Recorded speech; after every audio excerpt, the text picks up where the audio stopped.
Sir ಇನ್ನೊಂದು ಕೊನೆ ಪ್ರಶ್ನೆ ಸರ್, ನಿನ್ನೆ ಚಾರ್ಜ್ ಶೀಟು ಸಲ್ಲಿಕೆಯಾಗಿತ್ತು. ಅದು ಚಾರ್ಜ್ ಶೀಟಲ್ಲಿ ಸ್ವಲ್ಪ ಸುಮಾರು ಅಂಶಗಳು ಹೊರಗೆ ಬಂದಿವೆ.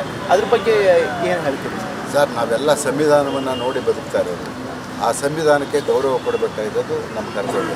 ಆ ಕೆಲಸ ನಮ್ಮ ಅಧಿಕಾರಿಗಳು ಮಾಡಿದ್ದಾರೆ. ಮುಂದೆ ನ್ಯಾಯಾಲಯ ಏನು ತೀರ್ಪು ಕೊಟ್ಟರು ಕೂಡ ಅದಕ್ಕೆ ನಾವೆಲ್ಲರೂ ಕೂಡ ತಲೆಬೇಕು. ನ್ಯಾಯಾಲಯದ ಮುಂದೆ ನಾವು ಯಾರೂ ಅಲ್ಲ.